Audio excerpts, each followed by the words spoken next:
Good day and welcome. Ladies and gentlemen, our guest today is synonymous with excellence in cinematic vision and compelling storytelling. With a career spanning over 2 decades in the entertainment industry, he's left an incredible mark on the world of visual storytelling. Educated at the University of British Columbia in Fine Arts and History, his journey began as a children's book illustrator, where his artistry graced over 30 publications, including iconic series like Dr. Seuss, Sesame Street, and Bear in the Big Blue House. His illustrations have not only captivated young readers, but have become treasured classics for generations. But his talent doesn't stop at the pages of a book. He has lent his expertise to a staggering 140 storyboards in the entertainment industry. His storyboard prowess has been sought after by top-tier directors in feature films, television series, and a multitude of commercials, a testament to his unmatched skill in translating scripts into visual narratives. In addition to his career, he is dedicated to nurturing young talent, and sharing his wealth of knowledge is truly commendable. His volunteer work teaching children and budding film students the art of storytelling and film speaks volume about this person for his craft and his commitment to the future of cinema. From the catwalks of Paris to the stages of Vancouver, and now with us today, please welcome John Lund. John, thank you so much for your time and welcome. Thank you, Chris. Great to be here. Thanks for inviting me. It's amazing when we look to some of the Dr. Seuss books and Sesame Street, Bear in the Big Blue House. It's so crazy that here you are. But how did you get your start in all of this? Yeah, well, if we're going back to the publishing, first I was going way back. When I came out of university, I was disillusioned. I wanted to get into something related to arts. The other option for me would have been getting as I wanted to teach history. There was no job for me back. This is back in the 80s. So I decided, you know what? I got a chance to model in Paris. Somebody showed my pictures. I jumped over on a plane, went out there and had a great time. But I really hung out with a lot of historians and writers and stuff. I got influenced by a lot of artistic people there, and then came back and started to delve into acting at an early stage. I did go to Los Angeles thanks to a well-known actor who spotted me on a stage, and I studied down there as well too, but couldn't get an L1 at the time. It was a tough time for all of us at that time. So it was kind of like, wow, I've got the artist blood running through me, but how do I actually get an opportunity to show my wares? And it didn't really happen until later in my years, in my late 30s, when I sort of decided I did okay with a real estate career for a while, which is fun. But then I said to myself, this is the time I'm really going to dive in. And I gave myself, I call it a contract with myself. 2 years, you're going to sit home, you're going to learn how to paint, draw, do everything on your own. And I did that. And when I finished it, I put a portfolio out to several top agents, and I got one in New York right off the bat. And that's how I got in with Dr. Seuss at Random House. And it was exceptional. That's when I became a father. So it was a multiple joyous experience to have a kid in my arms, and while I'm working on these great books, because I love Dr. Seuss books myself as a child. So that was a really great start, and started to realize that there's something about the magic of writing good stories and telling good stories and illustrating good stories, and that was really a wonderful experience. And so I have to go back to that and say that at that moment, it was really when I started to sort of build that confidence of not saying, well, you can't do this, you can't get in, it embraced me. New York embraced me. And that was the beginning of it. It's amazing how you get to illustrate Dr. Seuss while reading the book to your son. And I read Dr. Seuss to my son, and my parents read it to me. And it's just so cool that you got to create it and read it at the same time. Like that's just a magic moment. It really is really beautiful. Well, thank you. I wish I could say I wrote it, but it wasn't. And to be honest with you, these weren't books that were written by Dr. Seuss. He had passed away Mhm. just a few years before. I came in '97. That's when they picked me, and but it was his wife that saw my work, and she said, "I love the way he does the Grinch." That was the start. And from there on, I came in. But they had other writers coming in to do it. It was to be Seussian, but it was a new generation. And I just want to mention very quickly, they didn't. Dr. Seuss always drew with black ink. When they came to me, they said, "How would you do Dr. Seuss?" So I gave them a sample. It's actually on my wall here in the office, and it was watercolor. I just wanted to do it with watercolor, bold and crazy, and they jumped for it. So I got in and started doing some Dr. Seuss books, and Sesame Street eventually too, in watercolor. So it was great to follow in the footsteps of a man who really revolutionized children's books. And that was also the way of how he crafted his own words. We know about that, how he let people expand their own imaginations through his imagination, right? And I felt that like, wow, this guy didn't even, I never met him, but I certainly got to work from what he created, and that was a real great honor. It's just, it's awesome, to be honest with you. That's just really cool that you got to be part of this legacy and this thing for generations to come, and just that's just it, anyway. It's just a really neat Yeah, thing. Uh, yeah. but John, when you're approaching translating, let's say scripts, for example, how would you approach translating the script or the concept into visual storytelling? Oh, you started talking about manuscripts or for my books? Well, from we look at your storyboarding, right? When Oh you're yeah, creating your right. storyboards, what's that creative process for you? Right. Well, that's an interesting story too. And I'll just sort of tell you how I got from one to the other, because that's an interesting story. All of this ended in 9/11. I was with these guys in New York, mainly with Scholastic and Random House. And then suddenly 9/11 came and there was no work. And nobody saw that coming. We all know that story. And it was devastating. So here I am in Vancouver, which is where I did my work actually. And I'm looking for a job. And it was a friend of mine that got me onto a film set. He said, "Do you want to help clean garbage cans?" I said, "Sure." Right. Um, and I saw storyboards coming out onto the set. And it was that moment I went, you know what? That looks a lot like my sketch work with the manuscripts, right? From the books. So I just decided to start mimicking that. There wasn't much going on in the city at the time, and learned from that.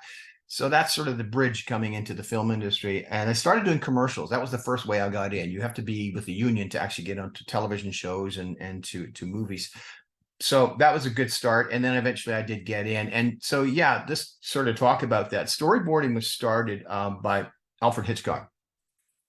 And Alfred Hitchcock, he basically felt that if he could draw out, and he wasn't the best artist in the world, but he had this idea. If I could just sort of in stick figures, I could draw this, what I want to see, what I see in my head, everybody who's working around the set knows exactly what they're doing and what they should be doing based on the director's vision. And that was really what it was, to learn and understand what exactly is storyboarding. But I was very, very lucky because I landed very quickly with some prominent top directors who had a lot of success in their work. And they started to talk to me and teach me about this. So I was really, you can almost say it's dictation from a director's mind, how they visualize that, and then you sort of do these quick sketches and try to put it together, and hopefully you got their vision right and get it in the can so that they can shoot it the right way. That was a process that I just felt very natural at. And I was very, very fortunate to get in with a prominent director named Kim Manners, who did X-Files and Jump Street and Supernatural, which is where I was at the time he came in to save the show.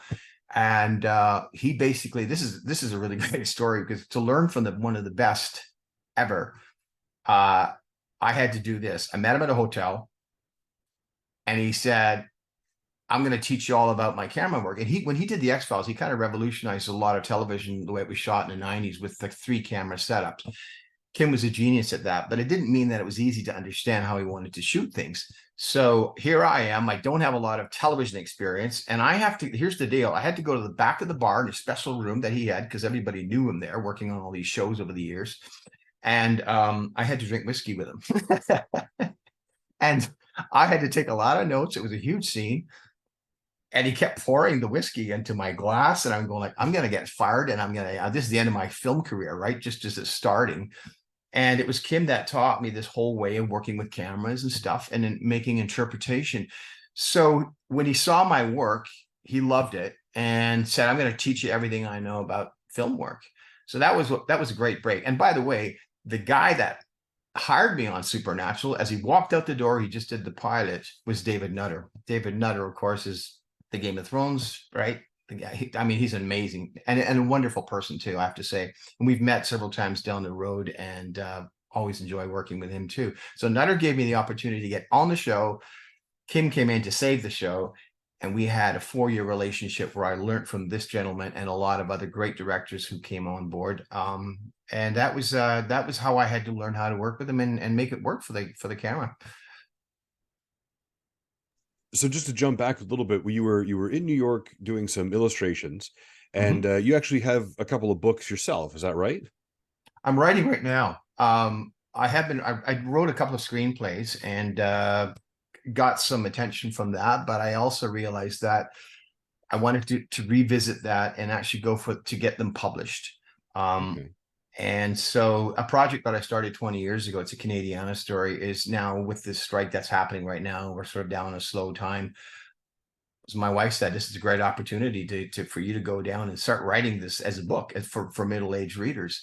And so yes, that's the writing part of me. And I've just completed the first pass at the manuscript, and we'll see where it goes. But I'm feeling great about it. But yeah, it's also storytelling, right? But in word form.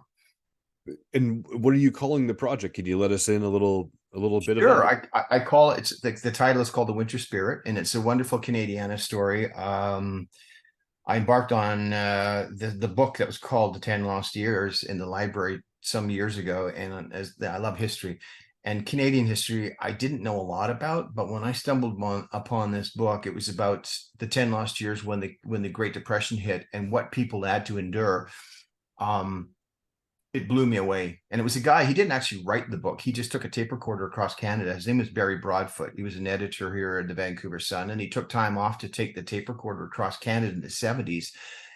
And he collected some of the most candid, amazing stories about Canadians who survived this dark time. And it became a bestseller in Canada. So I just happened to grab this book and read this, and I was blown away. And I always say this: if you took 10 of the top Hollywood screenwriters and put them in a room and said, try to give us some really cool ideas that if we were going to do stories about the dirty 30s and the Depression, give us all of the crazy stuff, add all that crazy stuff to make it almost unbelievable to make people want to watch it. Well, this book had it without people, the everyday people telling these stories about survival. So that was what prompted me to write this Canadiana story. So I'm going to take it a little bit further because there's a little bit of, we can talk about this at another time, but it's a wonderful story that's about a small town that is in the middle of all of this. And it's really about a bunch of kids that discover something, and they have this motive, and they're going to try to lift the spirits of the town. And to do that, they have to go through hell and high water. But it's a coming of age story. And I know that everybody who's read this and seen the screenplay just went, wow, this is a heartwarming story. It's very much like a Field of Dreams kind of feel, right? And so that's my first official novel, and like I say, I'm still in the process of working on that with a lot of help from people who've been published and are happy to pitch in. That's amazing. Keep me posted for sure, and love to have you back when that's up and running and out. Thank you. Thank you. So I do have a question for you. I know that you're also teaching and helping other students with their film work and their storyboarding. So when it comes down to the technique, how do you use, or what do you use to ensure consistency with your character designs through the environment of sequences?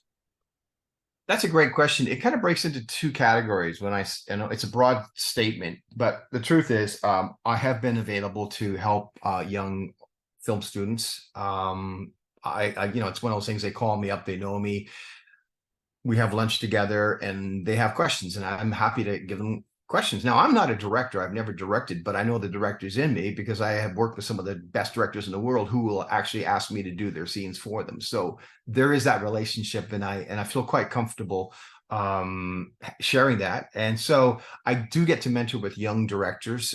Some of them are on independent features, shows, I should say, or they're even doing commercials. Some of them have written their own material, and they might want some help on how we would do shots on key scenes. That's another part of it. And in lately, because we're seeing a change in the industry too, where a lot of minorities have now getting a chance to direct, and women are getting to direct more than ever. I think it's all been really, really great. But what we're also seeing is that a lot of people are being pushed to the forefront so fast that they don't really have a chance to get all the experience that you need to sort of craft and hone your skills and then sit in a chair where you've got a major show happening. So it's sort of an unofficial thing, but I'm there to help. I get hired on a show, and part of that is mentoring them and really helping them through. And I'm not the only person who does that. Like, I'm never going to take full credit for that. All I'm saying is I'm a piece of the pie that's there to help mentor these people who suddenly have a lot of responsibility and they may not have a lot of experience there. If you look at their IMDb and you go like, wow, like 3 shows and we don't even know what they are, maybe. There's always a great director of photography. You often have good ADs that are there. So it's really a team effort that makes it work. But I do pride myself in being able to assist people that are, new at this, and they're asking questions that just some years ago I was asking about. So when you talk about working with these top tier directors and talking Mhm. about working with a team, how do you really discuss the collaborative aspect of working with the directors and producers and the productions and sometimes animators to ensure that your storytelling is meeting all of these different people's thoughts and opinions on how it should look? Well, I really, that's a great question, by the way. But I would have to say that, the way that the industry is sort of designed is that when you have a director, he's like the pilot of the plane. He doesn't own the airline. That's what's called at the studio, right? Or the company that has it, like Warner Brothers or whatever.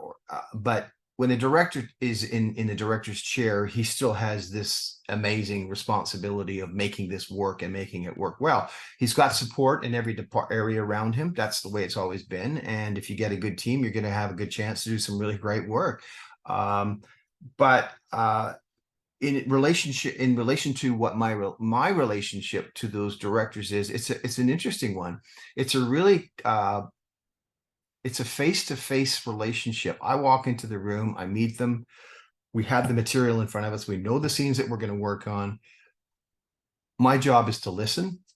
Mm. My job is to take notes, because there can be a lot of notes taking and all that. And sometimes, very often, and maybe more as the years go by, I'm asked to give my opinion about something and say, hey, can we try this shot? Wow, I love that idea. Yes, let's try that shot. Or what do you think, John? Is this something?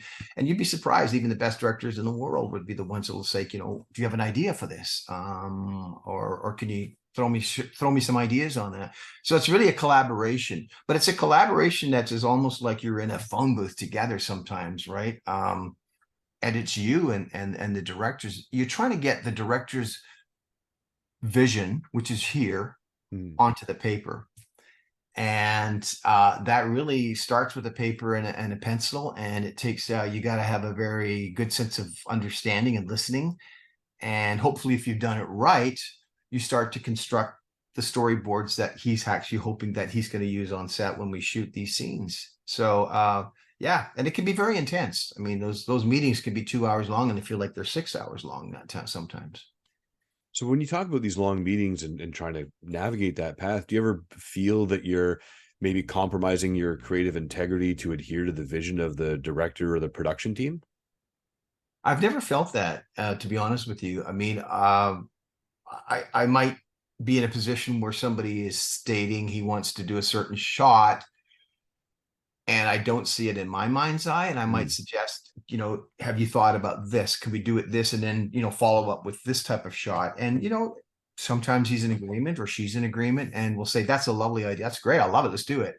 And other times the director might be in a position to have to sort of answer to that and say, well, the reason I want to shoot that is because I want to follow it up with this, and there's a reason for that as well. So again, it's that kind of face-to-face thing where you get into each other's minds, and the best part of it is if it's done properly, and you end up with the boards in your hand, and you hand them over to the team, Mhm. and they shoot it that way, and you start to feel, wow, you know what, we didn't have a lot of answers when we got together, but we ended up doing something pretty cool. Now, in your volunteer work, Mhm. are there any tips or techniques for aspiring illustrators that can't necessarily meet with you one on one that you would say, hey, I really want to get into this? How can I improve my skills? How can I wow these directors and producers and pitch to them? What would you tell them? Where can we start? Where can we improve our skills? Wow, that's a great question. I don't know where to start with that. I would say that it depends on where they are. Are you talking about a student, or are you talking about somebody who's new at the craft, or where are you seeing this? Yeah, so like let's say we had a student in school who said, I really want to get into storyboarding and I'm not really sure Okay. my skill set is just okay. How can I ramp this up to be taken more serious? Okay, great. Yeah, good question, because I had to find that out all on my own. Um,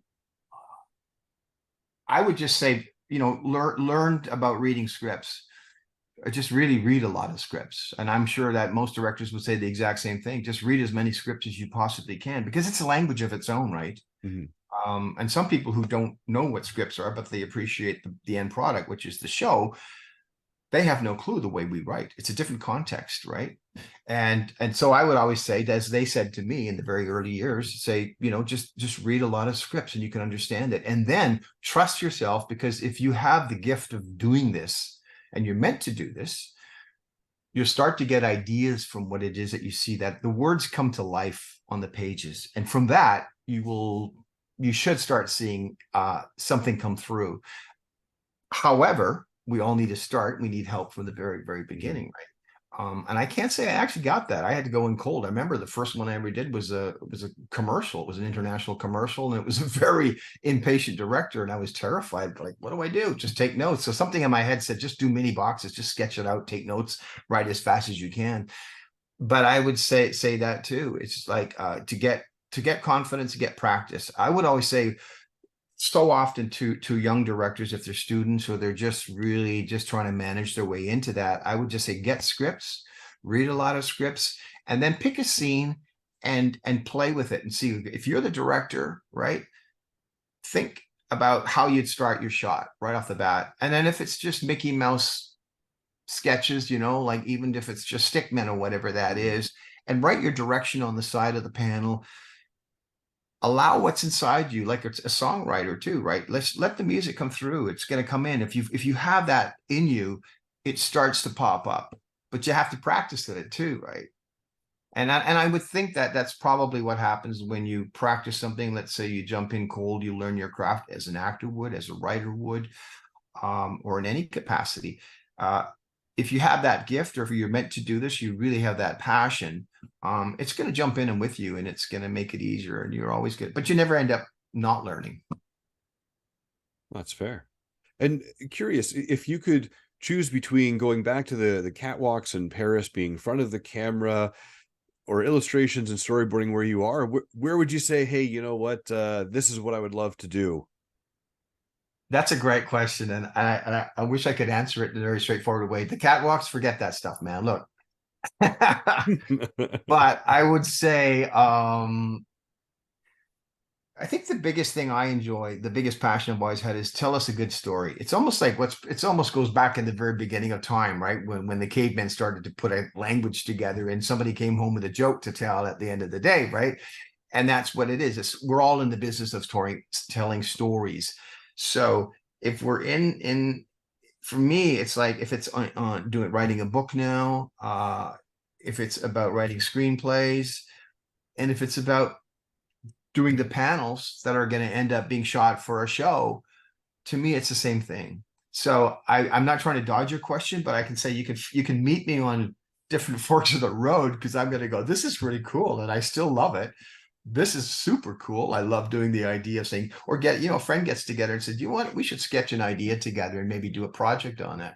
It's the same thing. It's always that idea and then taking that idea to enhance it. So if you think I'm copping out on your question, I'm not. I'm just trying to say, anything that has a concept and we can develop it into a story, I'm in. So with all of that in mind, is there any artist out there that you say, hey, that person I really had some inspiration from, or this person really inspired my style of writing or storytelling or storyboarding or even your illustrations?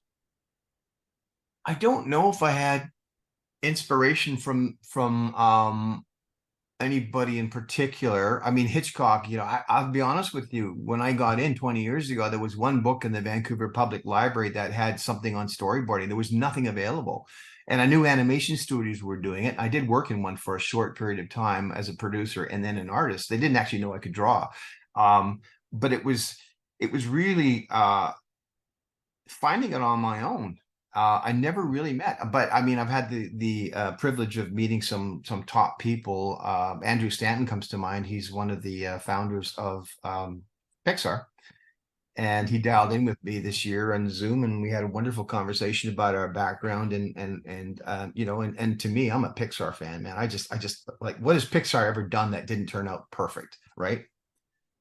Well, We've that's a all fair grown point. up with that, right? Our kids have grown up with those movies. They're just brilliant, and so, you know, there's something that people, you know, it's just, it's great storytelling. And so did I have a mentor? I think I probably have 100 mentors. There's a lot of directors out there. I could mention about 30, 40 people who inspired me to get excited about what it is to do this kind of work. I would give them the credit, too many to mention.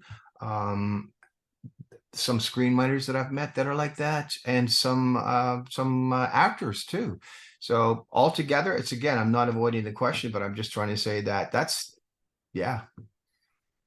So, from your acting experience, is there Mm. one performance that just is so ingrained in you, so memorable that when someone says, "Hey, John, tell me about your acting career," you say, "Oh, this is the story that you tell." Can you share that with us? I don't have a lot of acting. I mean, seriously, I did a few minor principal roles, and they're just really very unforgettable. Um, I did one theater production in Vancouver, which is really cool. And theater is different, right? Which is fun. And I had no experience. I just got in on my first audition. I got a lead role on it. This was in Stanley Park Theater Under the Stars. Um, but you know what? The only one that comes to mind that makes me laugh is I had a one word line, and it was on a detective show back in the 80s. And this is my first casting. And I can't remember I think I gave a guy directions in a change room in the backstage. That was what, it was some detective show. I can't remember the name of it. JJ Starbuck, that was what it was. And I was a stripper. I was a Chippendale stripper. That was it, right? So if that's all I can draw from my well on that, no, I don't have enough experience, but that's the extent of my acting career. And John, if someone gave you a magic wand and say, what's one thing you would change about the world tomorrow, what would it be? If there's one thing I could do to change the world, Yeah. yeah, do you know what?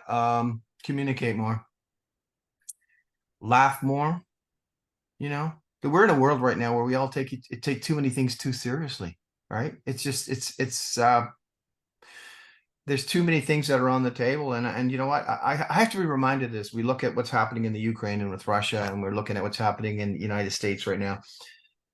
But the thing that I've countered that with, that helps me balance it out, at least to a point, is that my parents went through World War II. They were from Europe, right? They were in places where people were bombing them. And you know, it's not just our generation, but it's like, yeah, just believe the fact that you're gonna, you know, just keep going with what it is and be kind to people. Be there to help people. And you'll find that the more you help other people, the more people help you. So that's really my way of looking at it. I think I'm naturally an optimistic person, and but I mean, without each other in this planet, we're nothing. And John, where can people learn more about you? Or are you on any of the social media platforms? I'm on Facebook. I show a few of my art samples, a little bit of my stories in there, what I do, and sometimes I post little things that just to make people smile. It's not to sell anything. It's just really about, you know, friends and experiences, maybe an animal or something that I encountered, and sharing that. But it's, you know, light bites. Um, and yeah, I don't have a website anymore. I basically just say defer to my IMDb page, which is easy for me. It's a lazy man's way to get through that, right? Whew, there you go. And no, that's basically it. I'm told that I'm not very good at this. You know, I haven't. Social media is something I'm still learning. I'm Hmm. in the baby steps of that. So I am on Facebook, and I'm on LinkedIn as well. But always happy to engage with people who have questions, and you know, do the same thing I did, just learn and have a good time. And John, what's something that scares you the most about the industry that we're currently in? That's a really, really great question. Super good question, considering what's happening right now. Decency, Hmm. right? I mean, when I was in Hollywood, and I was training, I had a top instructor, and it was one of those things where you grab a job on the side, and then you take your acting classes, and you learn. The one thing I found right off the bat was there's a good side to Hollywood, and there's a not so good side of Hollywood. I'm not going to get into the specifics of that, but I certainly learned that there are two sides to all of it. I came up here, I found Vancouver, it breathes easier. You can have a normal life, and it's not about selling yourself all the time. So we I think for the most part, I think Vancouver's done a really good job. And I have worked on shows in Toronto, but I've never been to Toronto. It's crazy. And I feel the same thing about the Canadians in the East. They're just like so many that, they just breathe easier. But right now, I think we've got some big agendas on the table, with AI. I'm concerned about that. It's almost an Orwellian novel that's becoming alive. And I'm concerned about that. So how are we going to get through that? I don't know, but we just have to work together, and we have to care about each other, not where people lose their homes because they don't get jobs and there's no work right now. And because I've heard the stories about it, and I feel for every one of those people, but that scares me. And every time I hear about it from a friend who's going through that, I mean, it's heartbreaking. Now, John, when we talk about your friends, if we asked your friends what is something that people tend to misunderstand about you, what would they say? You can ask my wife, she's just down the hall. Misunderstand me? I do take things more serious than people think. How's that for an answer? That's perfect. And John, I have time for one last question for you, and it's Sure. what makes you smile? What makes me smile? I fell out of the bed when I was born, and I hit my head, and I had a smile from that moment on. I don't know. It's a natural thing. I like to see life from a happy perspective. Maybe that seems silly, but yeah. And I love engaging with people, and as this opportunity is right now. So if that's a corny answer, that's what it is. I just love smiling. I'll take it. That's amazing. And John, that was the last question I have for you. I really appreciate your time and being with us here today. Everyone out there, remember to smile to inspire and have a fantastic day. Thank you again, John. I really appreciate it. Chris, thank you so much. All the best to you. Thanks.